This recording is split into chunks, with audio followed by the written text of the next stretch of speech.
So Scott Galloway was on Diary of a CEO and he was talking mentors and mentees, and he had some great advice on this topic. Do you want to have a conversation? Do you want to have another drink? Do you want to grab coffee? Do you want to go to the movies?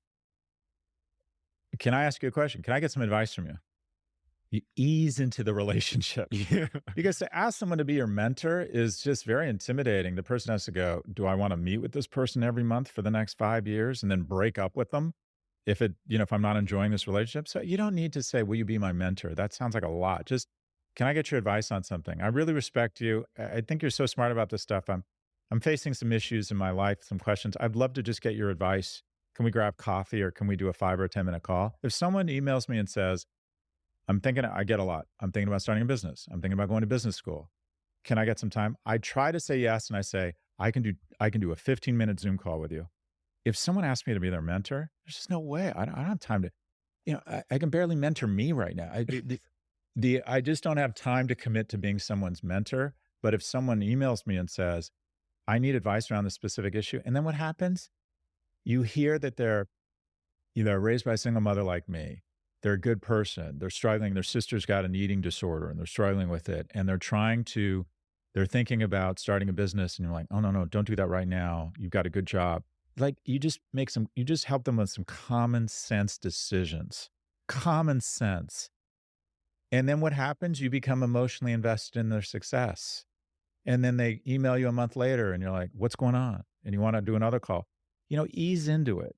So, anyways, I think it's much easier to just ask someone for help and for advice. And I think there's a lot of people out there. There's so many things there that Scott Galloway said that have absolute 100% accuracy. And not the least of which is never ask for a favor, always ask for advice. If you are seeking out a mentor and you want to actually be a part of their life and you want to gain that most valuable thing that they possess and you don't, which is wisdom, ask for advice. Don't ask them, can I ask you a favor? Will you go to lunch with me? I'll tell you right now, as someone who finds himself being old enough to be a mentor, the worst thing that you as a young person can come up to me and ask is, hey, you want to go to lunch, or can I take you to lunch to pick your brain for a little while? That just sounds awful to me. However, if you approach me and say, hey, I need some advice. Can you help me? First of all, there seems to be this burden of responsibility that I automatically take on. I really do. If someone is asking for advice, that tells me that they're in some kind of a quandary. They're trying to figure something out that's obviously really important to them. And of all the people that they could have chosen, they chose me to help them work through whatever this issue might be.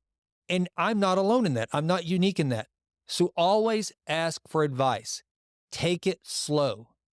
Don't be pushy, and make yourself someone that you present yourself as though this is a job interview. I think one of the things that a lot of young people these days, and maybe this has been the way it was forever, I don't know.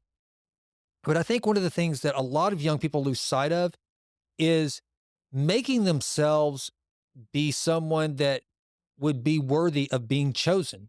I mean, look, if you're asking for someone to be your mentor, or you've seen someone that you think you might want to be your mentor, then essentially what you're asking for is the single most valuable thing that that person has that's non-renewable, that can't be replaced. It's their time. And you got to understand something. The higher you go up on the socioeconomic ladder and the higher you shoot for a mentor, the more of a premium is placed on that time, not just by people that actually exchange currency for that time, but the individual themselves.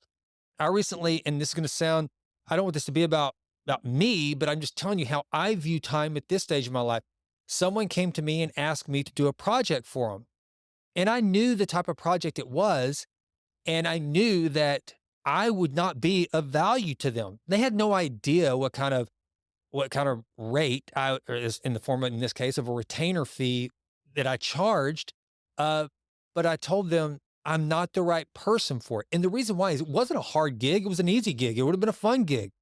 But the bottom line is my time is far more valuable to me than money. I would rather give it away for free if I think that it's going to really make a difference and I can find greater value in seeing a young person succeed than some consulting gig. Does that make sense? So whenever you're approaching a potential mentor, make sure you realize that you're asking them for something so incredibly valuable, which is their time. And a lot of them, the reason why they have become so successful is because they have managed their time so very well.